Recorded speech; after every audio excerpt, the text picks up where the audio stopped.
How do you find the will to fight back against a world that wants to keep you sedated, average, and stuck in place? Join us for the tools and strategies you need to create a life of abundance, discipline, and high achievement. This is the Tactical Empire with Jeff Smith.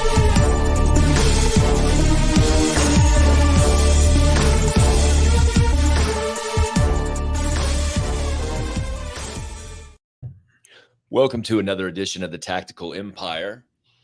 It's a New Year's edition. Happy New Year, Sean. Boom. Here we go. Another one bites the dust. Absolutely. Whew. What's going on?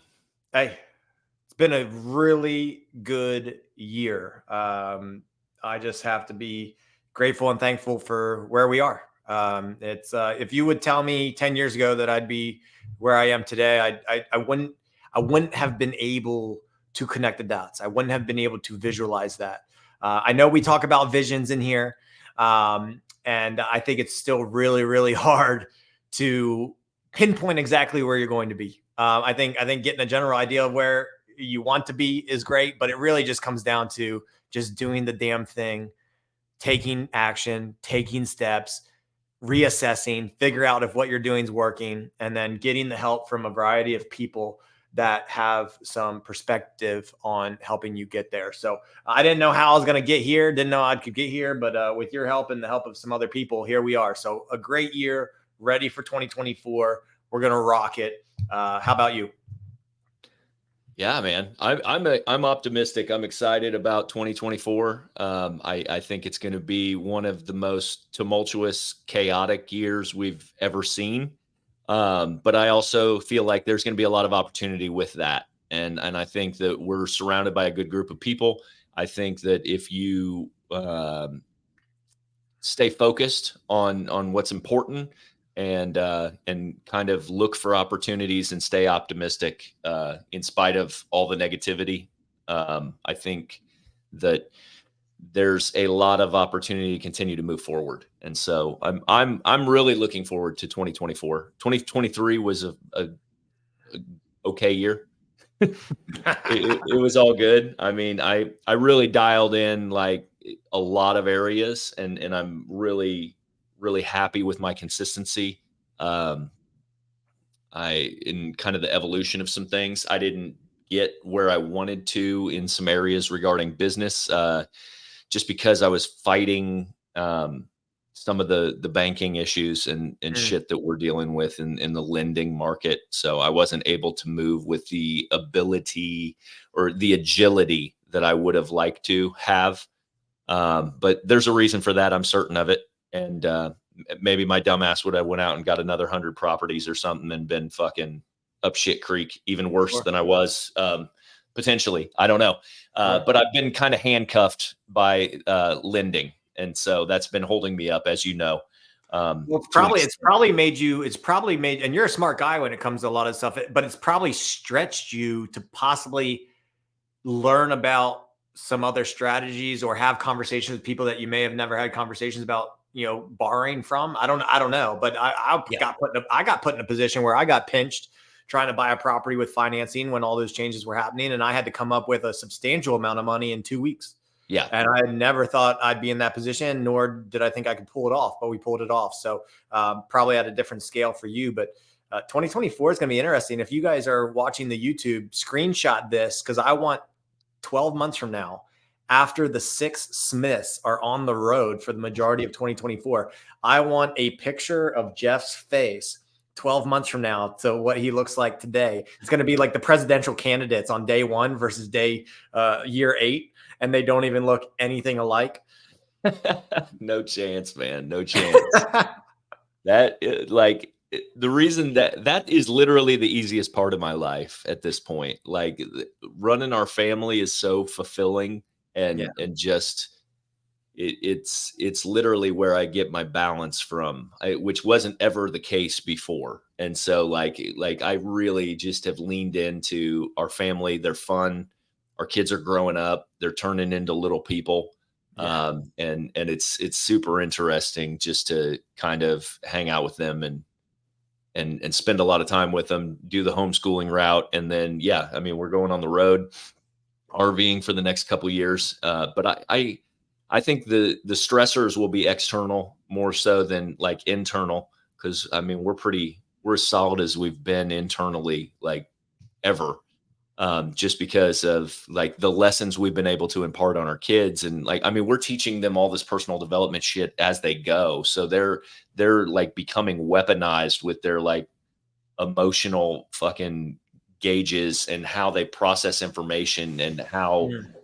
they are able to kind of filter um, other people's behaviors and other people's actions towards them and things like that. And so, I mean, they really are coming up with a super cool skill set from communication to everything and mindset, all that stuff. And so it like it stretches you as a parent when your kids are that aware.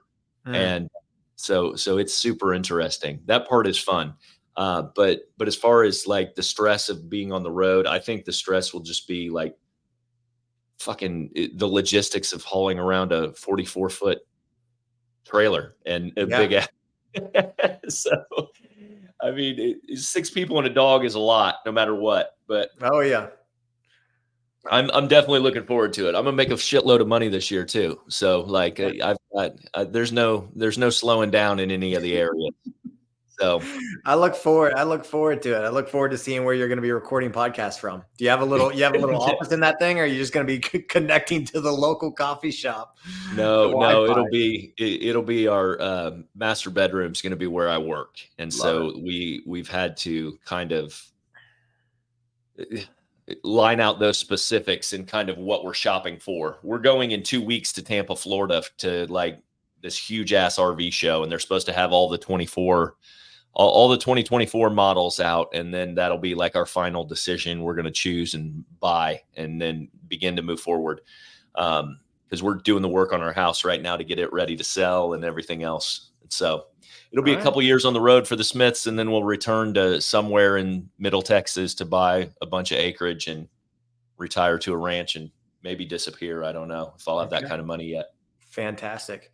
Well, to the one RV salesman that listens to our podcast, he is now booking his trip to Tampa because Jeff just acknowledged he's here to make a fuck ton of money, and Yeah. he's here to buy an RV. So that $1 million RV is going to be right up your alley. Yeah. He's going to sell it to you, but I can't imagine, man. So I'm looking forward to seeing your journey. But here we are. I was I was on social media.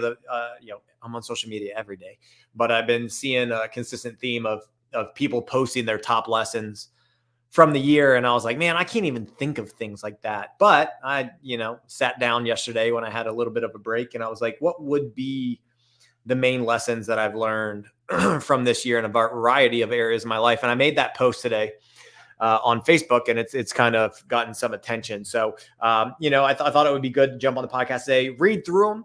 As I read them, another thought might pop in my head. I might follow it up, or I'll just divert it to you and say, hey, what's that sound like to you? Is there anything that you want to add to it? But, if you don't mind, we're going to run through this list. Let's do it.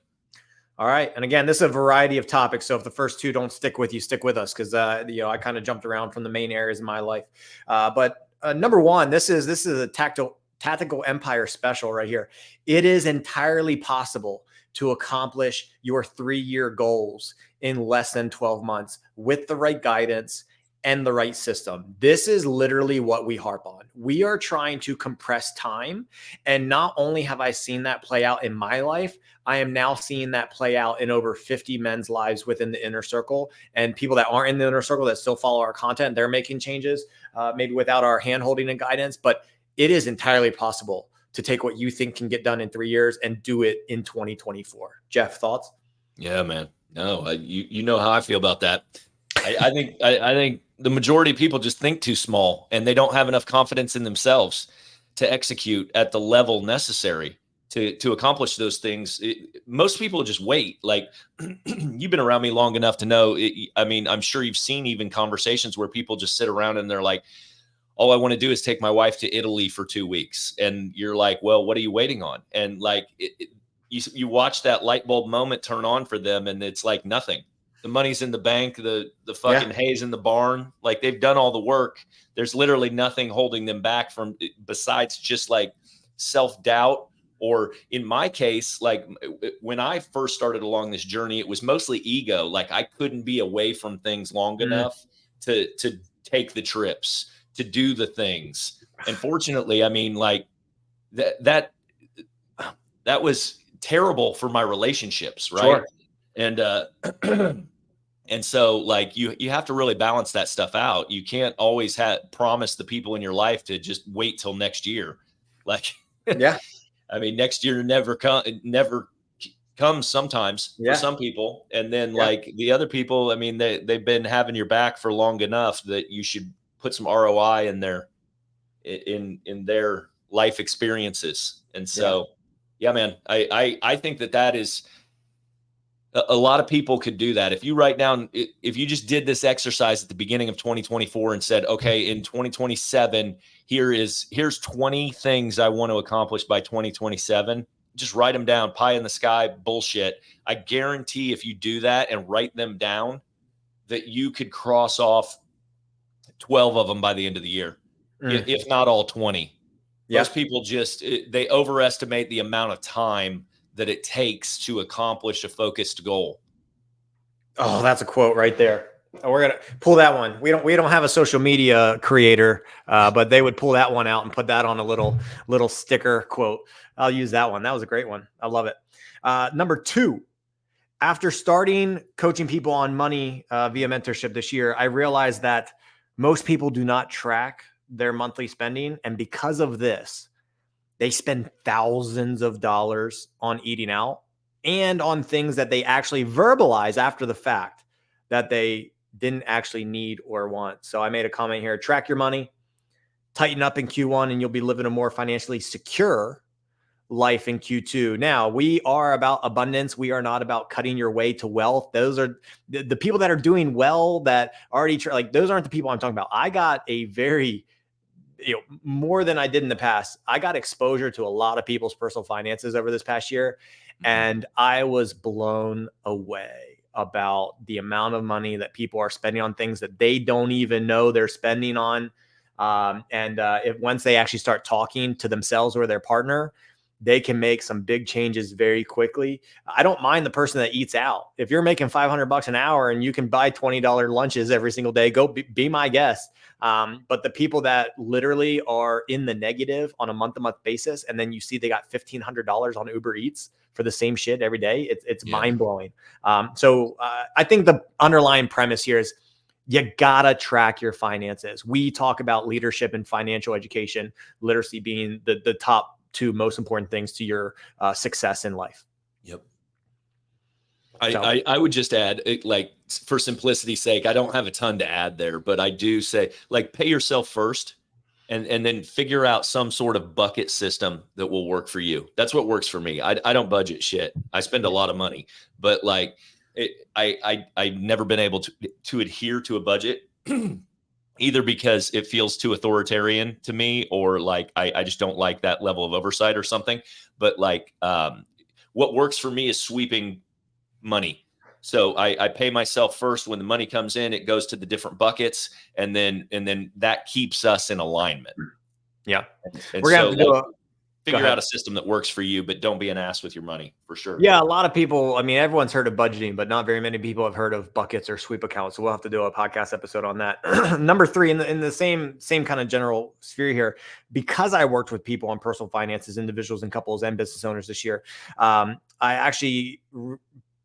many people are wealthier from a net worth perspective than they thought when they actually start tracking their net worth. So they're overspending on shit, but when you actually track their assets versus liabilities, they are, quote, wealthier than they thought. But unfortunately, that wealth is mainly in unproductive assets like cash sitting in the banks, home equity, and government qualified accounts that they can't touch until they're 59 and a half years old. So I made a comment here, quote, return on net worth, end quote, is going to be a large focus for me moving forward. Every single asset in my life has to be earning me something. And the higher that percentage, the better my life is going to be. I do not want dead assets. I do not want dead equity. I'm not trying to live wealthy at 70 years old. I'm trying to live wealthy at 35, 36, 37, 38, 39, 40, 41, 42. And my money and the decisions I make with every single dollar have to be put towards that goal. Yeah. You can't eat equity. No, doesn't pay for the eggs and bacon. It doesn't put food on the table. So cash flow is king for sure. But we're kind of at that age. I mean, I'm 44, you're 35 or whatever. And like people are at the age where they've been in their homes now for 7 to 10 years. So they do have a decent amount of equity. Plus we've just ridden this inflation wave of like 20% year over year appreciation. So everybody's got a fuck ton of money built up in the equity in the appraised value of their homes, if you will, which is all phantom That's wealth right. anyway, because like it's not realized. So you need to get that wealth out there to work for you. And so, because what I'm seeing on the contractor side, and this is just not to go totally off on a tangent, but what I'm seeing is we just did foundation work to our house. So here's an example for you.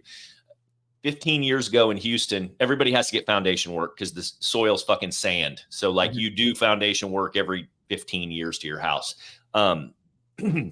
So 15 years ago, foundation quotes were somewhere between like 2,000 to like the most expensive I ever saw, even in all of our rental houses and everything else, was like a total disaster of a foundation was like 12 or 15 grand, right?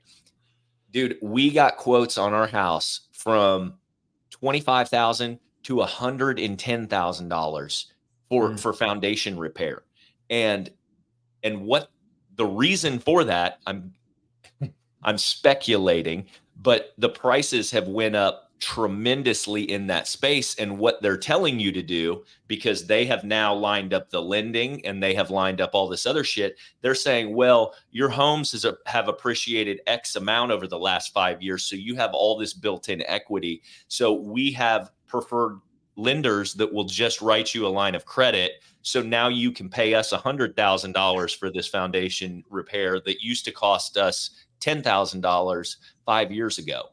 And if you don't think that's going on in like every industry, and it's not just and there's a lot of different reasons. So I'm not going to get too deep down the rabbit hole, but it's labor costs, it's material costs and things like that. But when you actually go into like, look at what goes into foundation repair, it's mostly digging under your house. So it's human beings digging dirt out from under your home. So it's mostly labor costs, which is insane. So that said, like if you don't get your equity to work, there will be forces at play that will take that money out of your pocket over the next 20 years and make it worth less. Not only is your dollar devaluing all the time anyway, so that $100,000 of equity you've got in your house isn't worth $100,000 10 years ago. Like just realize that and become a little more sophisticated and understanding with like where your money's sitting and how you can actually turn it into something that's going to keep up with inflation or put money in your pocket every month. Yeah. We just used $100,000 HELOC to buy the North Carolina property that I talked about on the podcast. And that property is doing $8,000 a month in rental on Airbnb. And again, I don't follow the estimates on the real estate websites, but we've owned it for 4 months and the estimate has gone up $20,000. Yeah. Right. It's like, so, and that's why sorry to fall down this rabbit hole, but, people like Dave Ramsey talk about overpaying your mortgage so you can own your home, but they don't take that same premise into owning more real estate. Yeah. Or they're kicking that can down the road. It's like, if it works for your home, it should work for the other 5 properties that you could own with the equity in your home. But keep following the Tactical Empire for more advice on money. Not very many. I don't think any other my things are in regard to money. So here we go. Let's shift gears here. From a parenting standpoint, when you are overstimulated and a kid is being emotional, your job is to regulate yourself first, even if that means stepping away from your child or spouse. I think this is another take on the phrase, you are the asset. Everything starts with you. And from a parenting standpoint, you are the fucking adult. You are the one that has the experience and the potential to regulate yourself. The monkey children, the 6 and 3-year-olds who haven't experienced life like you have, do not have the ability to do it as well as you do. Now, I'm proud to say that our kids have minimized the amount of time it takes for them to become emotionally regulated themselves. And they choose when to apologize. And that time gets shorter and shorter as they get older and older. But I think too many times, especially me as a young parent, I tried to dictate how my kids were reacting and responding. And then it would just get me off the rails. And that was not the way I wanted to parent. Yep.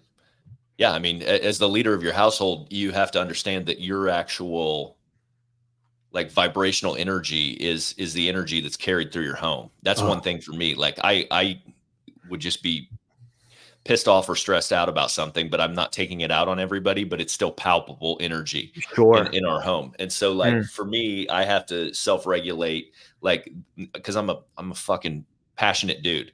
And so like I can bring a Richter scale of emotions to where I'm like chill as fuck, or I could be like wired for sound. And like, that's not a good way to be as a 4-year-old or an 8-year-old. Like they can't deal with the regulations. Like, what is dad doing or why? Like I can justify it in my mind and I can work through it. Right. But like, they're just like, holy shit. It's just like a hurricane. And so for me, yeah, I mean, that's super smart of you with young kids. I think I probably didn't learn any of that shit till like, I feel like I didn't turn into a good parent or even a average parent till my oldest was like 7. So like everybody else felt the reverb from that. So at the time we had a 7, 5-year-old and I guess 2-year-old and then a newborn. So everybody came into that hornet's nest. And then I finally started getting a little more acclimated to like being a father. Yeah. Yeah. And to the spouses out there, like it's perfectly fine to walk away from each other in the house. Me and my wife can go to separate rooms, come back when we're ready. But, I'll steal a Jordan Peterson thing. I bring him up on the podcast. And like as simple as he puts it, he's like, how you and your spouse greet each other when someone walks through the door. Like that is one of the most important decisions anyone can ever make. So people want to talk about what vacation they want to take this year, but you guys have never talked about how you're going to greet each other. Let's say you leave the house in the morning, you come at that's twice a day. For each of you, you double that. That's 4 times a day for eternity, for the rest of your life. That's going to happen way more than that week-long family vacation. And so, even if you can regulate yourself, like your body language, your facial expressions, your tone, how you walk through the house, like those, I love that statement you made about the vibration. I think that's key right there. So again, take care of yourself, ladies and gentlemen. You are the asset physically, mentally. And then you have to, when you are emotionally compromised, just like your children will be, you need to handle your regulation first. Super important. Number 5, in the same vein, absolutely no major decisions can be made from an emotionally compromised state. This is not just parenting. I'm talking about parenting decisions. I'm talking about marriage. I'm talking about career. I'm talking about financial. I'm talking about business. When you are emotionally compromised, you have to go into this mode where no decisions can be made until you are self-regulated, emotionally regulated again. And that is a huge lesson that I've learned this year with the help of my therapist, especially as a business owner, as an entrepreneur. Shit happens, man.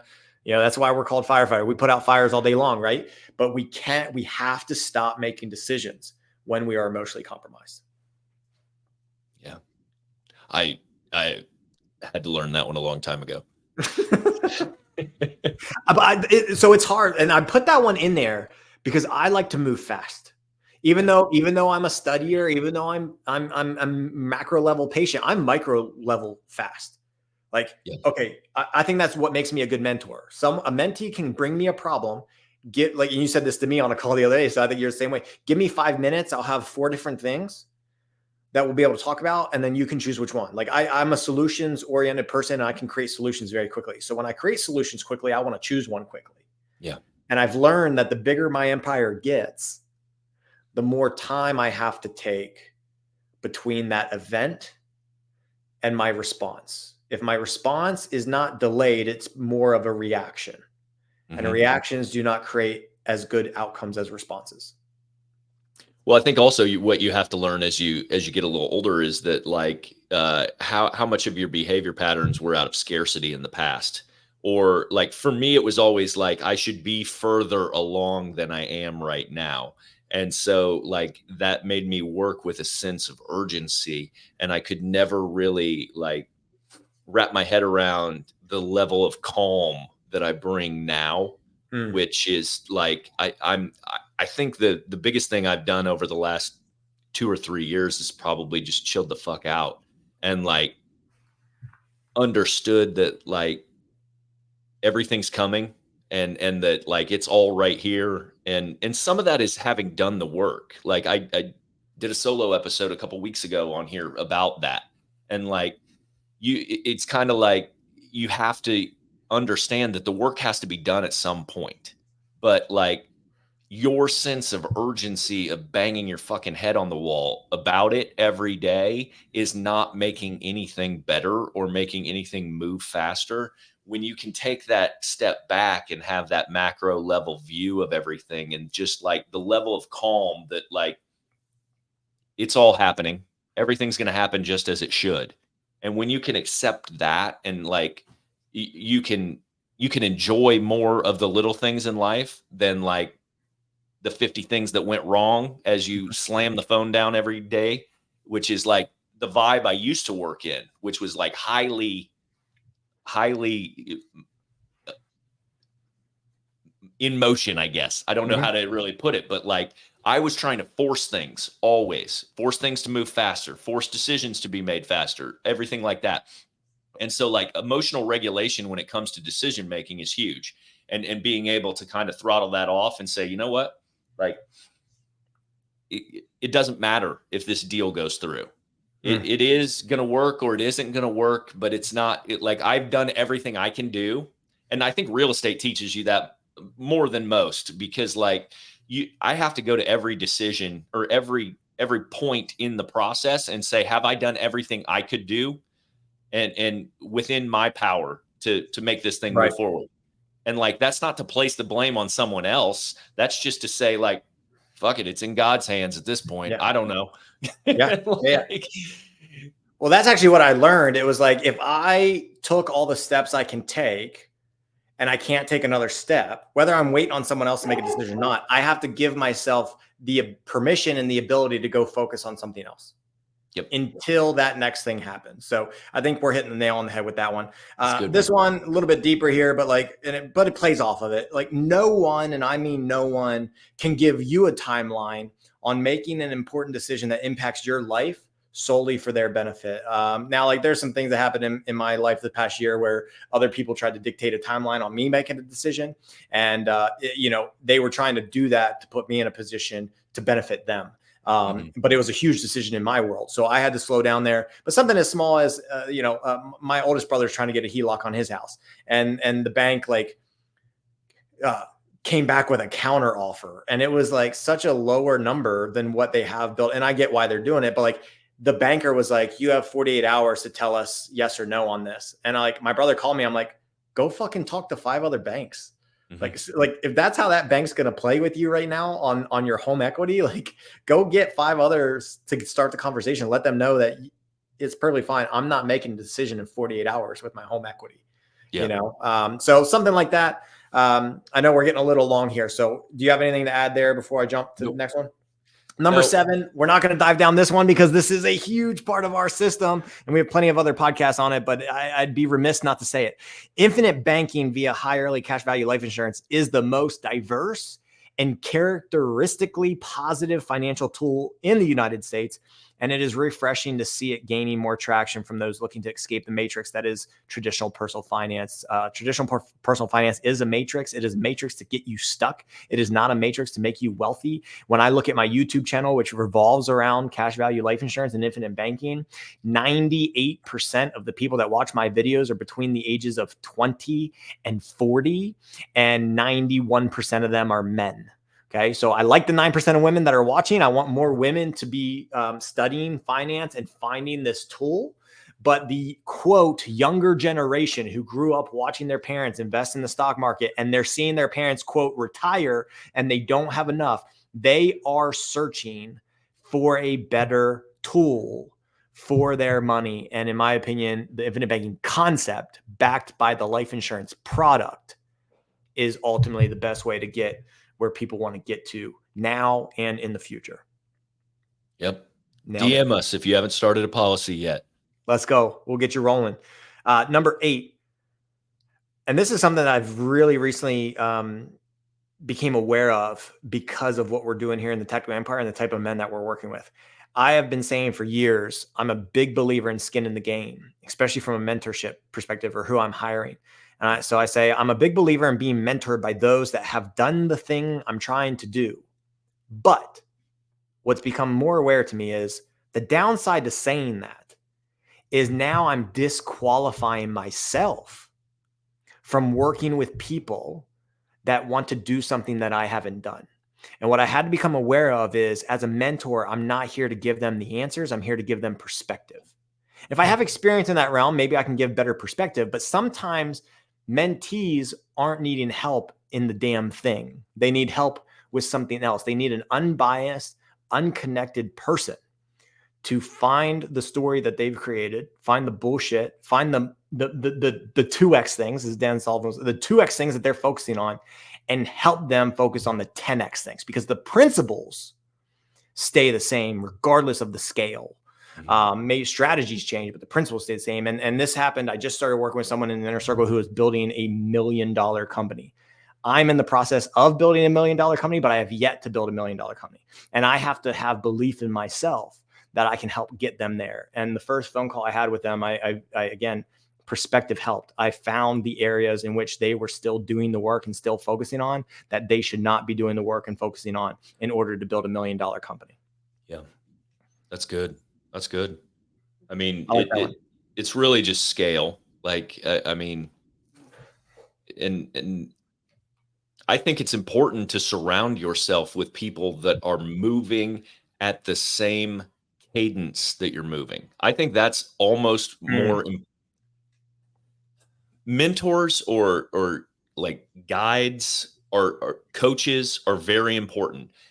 I strategically slot those people in when needed, like on specific areas of focus. But being surrounded by a group of people that inspire me, no matter what they're working on, is just as important. It's more important for me. Like, I need to run with the fucking horses that are running. And like that, I don't need your help with my fucking Tuesday. Like, I need to see you out here running next to me on Tuesday. You could be running something completely different. You know what I mean? Yeah. Does that make sense? No, Like, that makes sense. It's why you walk into the gym and everyone's doing different workouts, but we're all there to better ourselves. exactly. So you don't have to go to the specialized gym. So this is, maybe this isn't what you're saying, but generalist versus specialist, like, you'll find the answer. You'll find the specialist to get you the answer, someone that has done the damn thing, but they're not the person that you need to connect with every day, every week, every month, because you need the right tribe. Yes. Yeah. And to me, that's more important. It's just as important as the specific coach from time to time or the specific mentor from time to time. But for me, I need that group more than I need the coach, because I know what I need to do for the next 3 months. But but I need to run with people that have higher expectations for their lives. And then every level that I level up and like achieve something that I hadn't before had or done, I need that group to continue to go so that I can be like, well, this much money isn't very much money, or this money is like, or this company is not very big yet, or like, your family should go on more vacations or something like that. I need people that are around me that are stretching and pushing those limits constantly so that I can be like, I'd like to take that piece from their lives and add it to my life with all the other shit we're doing. Cause I think that would be cool or fulfilling. Yeah. No, I love that. Wrapping up here. Last two, possibly getting on the deeper side here. 9, it is extremely important to be conscious of how you describe and label someone, because it tells your brain how to respond to situations that occur. And it also tells your brain how you expect them to respond to situations. And this also makes you blind to things that they could do. For example, That's why it is hard to have employees who are labeled friends. It is why it is hard to have a spouse as a business partner. It is why, and it doesn't mean it can be easy. You can compartmentalize and separate things out as long as you're establishing the rhythm of the conversations when you have them and dictate when you have them. But your brain may not be able to do that as well. And so when you're labeling people a certain way, it's creating an expectation on how you expect them to act in certain situations. And, another part of that was the extension of that was you don't truly know someone until you've seen them lose their shit or struggle. Right. And I think this is why it's different when people are just dating someone versus when they're married and moved in together. Right. It's like you actually get to see behind the curtains, and you truly do not know who someone is until you've seen them come up against a situation where they are emotionally compromised, struggling, or just get shit smacked in the face. And it's unfortunate when that situation involves you and you have labeled that person as a friend or employee or something else. So that's something that I had to learn. And the closer someone gets to you, the more clear you have to understand on how they're going to act in a diverse amount of situations. I think the one thing you didn't mention that's the easiest thing that's relatable is most people can't build big shit in their hometown or where they grew up at. And it's because of all the preconceived notions of like, I knew Jeff when he was a teenager and this is what he is, right? So like, if you're trying to build this big life, you're constantly shedding skin, you're constantly evolving, you're constantly turning into a new version of yourself. And nowhere outside of our hometown is there more preconceived notions about who we are, quote unquote, who we are as a human being than the people that watched you grow up for 20 years. And like, that's what they know of you. They have limited beliefs in you. And then they also have their preconceived notions based on the limited beliefs that they have in themselves or where they've reached in life. And so like, there's a lot of that projection that goes on if you've never left the same town you grew up in. Like, and that's where I was thinking about when you were mentioning that one. Nailed it. And it's not just your hometown. It's just like again, if you're developing, you're going to change. The people around you should be changing. And, there is science now behind the psychology of friends want you to do well, but they don't want you to do better than them. And so you have to be very aware of the people you're surrounding yourself with as you're trying to level up. Okay. It's going to hurt some feelings. And this plays into the last one. Number 10, tried to end with a banger here. If a person creates a story about me without me, I accept no responsibility for it or their emotions about me because of it. What you think about me because of the story you've told yourself about the things that I'm doing and how they may or may not affect you or why, I take no responsibility for that. End of story. Yep. Nailed it. 37-minute episode, Jeff. We're good. Good one, man. Those were my top 10 lessons of 2023. Take what you will as you head into 2024. Good. I liked it, man. Big year ahead. Let's go. Talk to you next week. Yes, sir.